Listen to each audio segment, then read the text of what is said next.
Get more access. A high-octane parade on the Strip. More is with the Vegas headliner fueling up for his Speedway debut. Then, the largest elimination in Idol history. New interviews with the top 24 ahead of tonight's cuts. It's like a roller coaster. It's up, it's down. Plus, the latest on Charlie Sheen. His kids taken away and his ex-wife in rehab. How dare you? You're a better parent than me. Shame on you. Your day is coming, and it's coming fast. Get more access now. Get more Las Vegas. More. I love to get more. When I'm in Vegas, I love to get more. It's the Oscar-nominated movie featuring an Oscar-nominated performance from Annette Bening. Now, even though the Academy Awards are over, people are still talking about the movie. The kids are all right.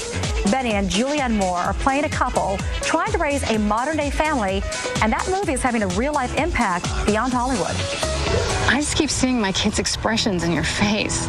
In The Kids Are All Right, Julianne Moore and Annette Bening play a gay couple whose children track down their biological dad. Did you guys think I was gay? No. I think it's a comedy, number one. And I think that, you know, the thing about movies that I always say is that people go to see themselves, you know, in movies. They don't come to see us. Go easy on the line, hon. It's daytime. Okay. Same goes for the micromanaging. Okay. It's about families and what it means to be in a long-term relationship, you know, how challenging they are, but how rewarding they are, and who are you when you grow up? How do you define yourself in relation to your parents and then in relation to the rest of the world? And how about the relationship between two women? It's exactly the same.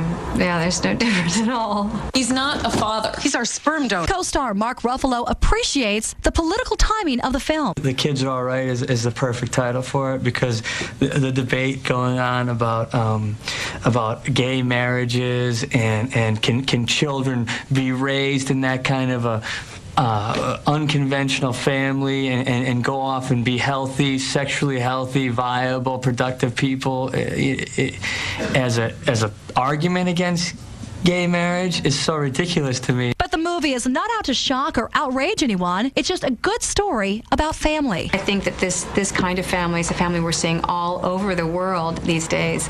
And the more that we see it, the more tolerant we become. I went to school with someone who had, you know, two moms, and yeah, I feel like it's always been a very To an unconventional family.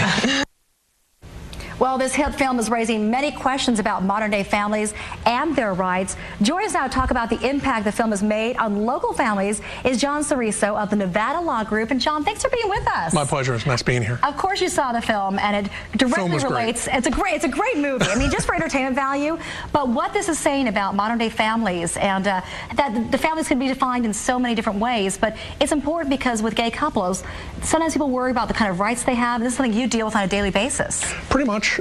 Depending on the type of situation you have, whether you've got a biological child of yours and you now have a new partner, that raises all kinds of issues. Are you doing in vitro? Are you doing surrogacy? Yeah. All of those different types of ways of making a family are out there, and the law is kind of struggling to catch up with that, but we've done a pretty good job. Okay, in this movie, for example, there's a lesbian couple who have a sperm donor, played by Mark Ruffalo, who comes back into the picture and kind of wants to, like, you know, insert himself in the family's life. And this happens in real life. I'm sure it can. So what would you say to couples, you know, who are, you know, struggling to make sure they can have a family but not have that be vulnerable later on?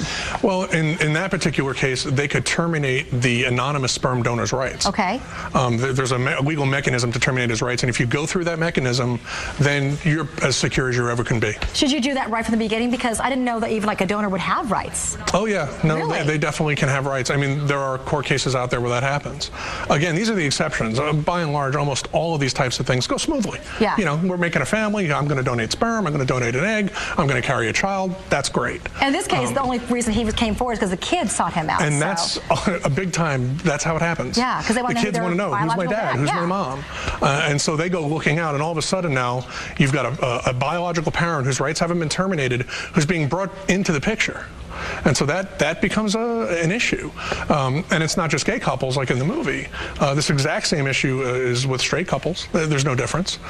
In particular, when you've got couples who are divorced, one of them is getting remarried. You know, the new parent wants to adopt, sort of thing.